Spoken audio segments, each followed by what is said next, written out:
Parti Bersatu kini semakin parah dengan krisis dalaman. Sidang media terbaru oleh Wan Saiful Wan Jan mendedahkan pertelingkahan terbuka antara pemimpin parti sendiri.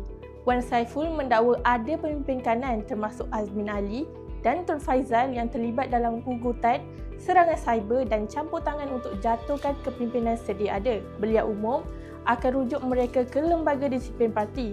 Tak berhenti di situ, Wan Saiful juga persoalkan kelayakan Azmin untuk terus kekal sebagai pemimpin selagi kontroversi video lama tahun 2019 tidak diselesaikan. Kenyataan ini mencetuskan perang terbuka. Pemimpin Bersatu Selangor pula menuduh Wan Saiful sendiri menyesatkan ketua bahagian dan mendesak tindakan disiplin dikenakan terhadapnya. Apa yang kita nampak hari ini bukan lagi retak kecil. Bersatu semakin jelas berpecah kepada kem-kem, Kem Muhyiddin, Kem Azmin dan mereka yang cuba memainkan peranan masing-masing. Penganalisis politik kata, ini petanda Bersatu tiada mekanisme jelas untuk menyatukan kepimpinan. Malah, konflik sekarang boleh melemahkan kedudukan mereka dalam Perikatan Nasional.